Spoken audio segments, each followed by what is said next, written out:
If you're gonna endure the show that is Airbnb, you should not be breaking even. This is not the industry to break even in. I've seen it time and time again. Someone invests hundreds of thousands of dollars into buying a short-term rental, tens of thousands of dollars into furnishings, hundreds of dollars into photography. They list the property and bam! They get enough bookings to break even. So we're gonna talk about this today because I recently got a question on Instagram that said, my Airbnb has been barely breaking even for the last 2 years. How do I decide to sell, keep, or improve? And it's a good question and one that's very difficult to answer when you're in that position and you're panicking and you just wanna cut bait. So let's sort through your options here. Keep in mind that Airbnb, short-term rentals specifically, should be the highest cash flow niche in real estate in general. But there is a price to pay, and that price to pay is higher turnover, higher guest management, more wear and tear, just way more stress and headaches than any other form of real estate in my opinion. So I say all that to say that if you're gonna endure the show that is Airbnb, you should not be breaking even. This is not the industry to break even in. There are a lot of other real estate vehicles to break even in that are far less painful. For example, long-term rentals. So you really do have to keep your focus on how am I going to produce the most profit at my Airbnb. So I've got some good news for you if you're breaking even. If you're this person on my Instagram, by the way, go follow me on Instagram because I answer questions like this in my DMs every single day. The good news is that if you're breaking even, most times, I mean, 9 times out of 10, honestly, 100% of the time, in my opinion, there are things you can do to improve your property and most of the time increase the revenue of that property. And if you're already breaking even and covering your expenses, then it's not really that hard to become profitable because if you can make an extra dollar, then you've literally increased your profitability by $1. So first, let's answer the question, should you keep it? The answer is maybe. I think the questions we really need to answer first are, should I improve it? Or should I sell it?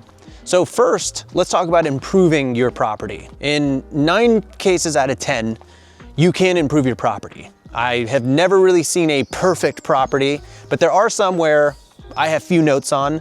But for the most part, there's usually 5 to 10 things that when someone brings me a listing, I can look at very quickly and say, hey, if you change these things, your property is gonna be more marketable. In most cases, the number one thing that someone can do to improve their Airbnb is improve the photography. Like retake the photos with a really, really good photographer that can give you really crisp, amazing shots at golden hour. And this alone can make your property way more marketable and way more instantly bookable, as I like to put it. Second big thing I see are Airbnb listings that haven't been filled out, meaning the copy has not been really written. We've got like a sentence or 2 sentences to describe the entire place, a bad title, their photos are in a terrible order.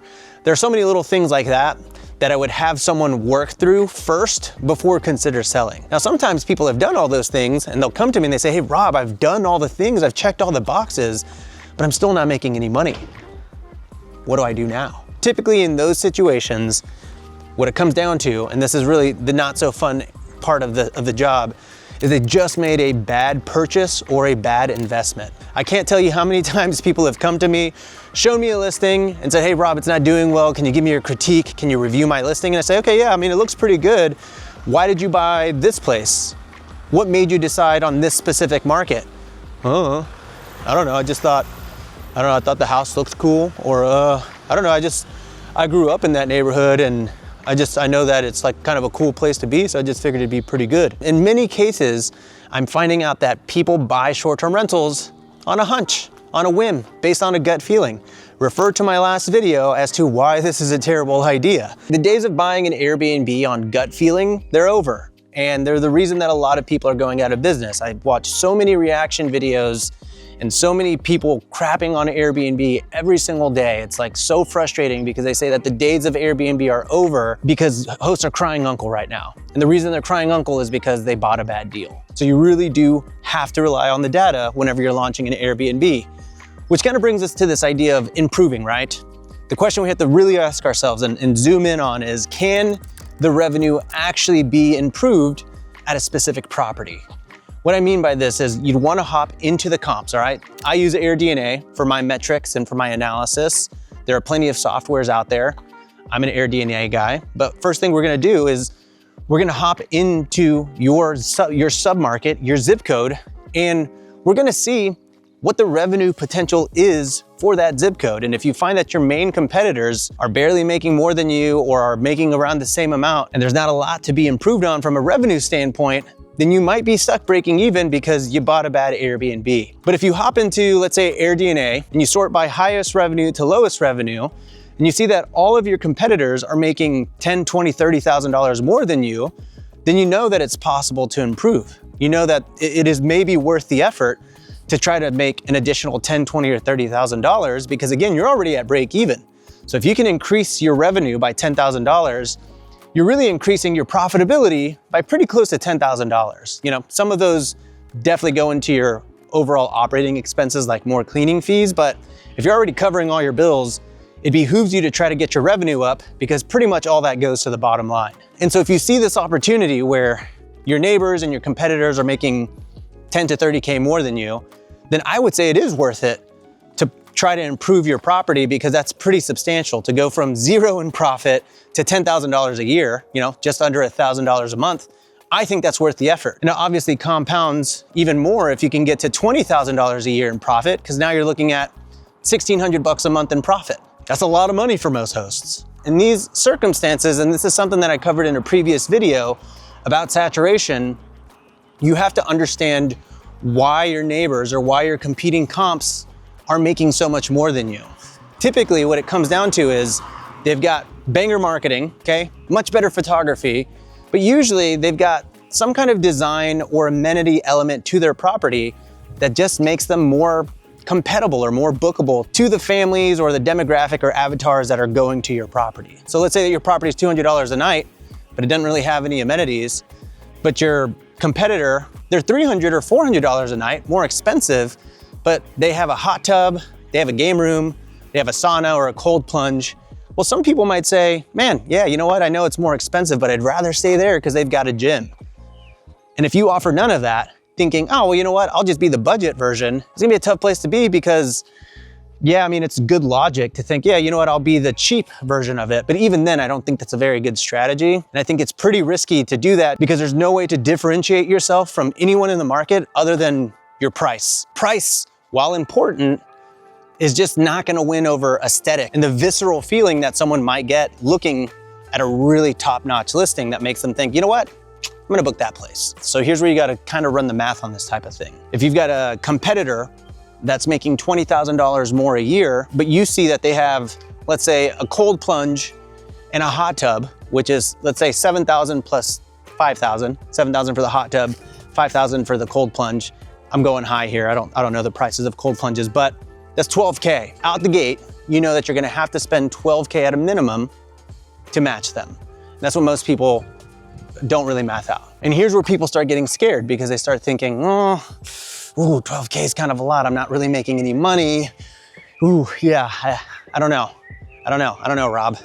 Yeah, I mean, it's kind of risky. Now it's a really big risk to reinvest in your property because it's not doing well. It becomes this really weird sinking ship thing where you're like, I don't know if I should save it. But if you just stop for a second and understand the ROI that can come from it, then I think the numbers actually benefit you quite a bit. Because if you can invest $12,000 into your property and make $6,000 more a year as a result, well, you've just gone from zero in profit to 6,000 in profit, which is pretty cool, right? That's $500 a month in profit. And on top of that, you basically made a 50% ROI on your $12,000 investment. And that is really, really good. So that's where you have to start asking yourself, okay, well, is it worth it from an ROI standpoint to invest in amenities? The answer in many cases is yes, but again, if your market's not making any money to begin with, there's not much we can do for you. But if you see that there's potential here, I think it's worth it because it's relatively easy to get a hot tub or a cold plunge put into your property. But that's me. I'm an Airbnb host and I love pulling all the different levers that I can pull to make more money at my property. But you may not be. And so you have to understand that doing something like adding a game room or an arcade or a hot tub or a sauna, I mean, those are logistics that you have to think about. Those are contractors that you have to coordinate with. You have to make those orders. It becomes quite a bit of a full-time job there for a week, 2 weeks, 3 weeks, depending on the size of the job to actually coordinate upgrading your Airbnb. And so that's where you have to ask yourself, is it worth it for you to do all that because you might hate doing all of that. But you know what it's easier than? It is so much easier than selling your Airbnb just so that you can buy another one that hopefully performs better, because buying an Airbnb and setting it up, that is a lot of work. So it behooves you to just try to max out what you have so far. But if you look at the comps and you find out you're only gonna make an extra 10 or 15 or 20,000, you're like, nah, that's not enough. That doesn't make me happy. Then yeah, you shouldn't do it. I mean, that's kind of what it comes down to. You have to ask yourself, how much cash flow would make it worth it for you to carry on? I will say that when most people are breaking even for 2 years, they're pretty burned out. They hate Airbnb. Even making an extra $1,000 or $2,000 isn't gonna really solve that burnout.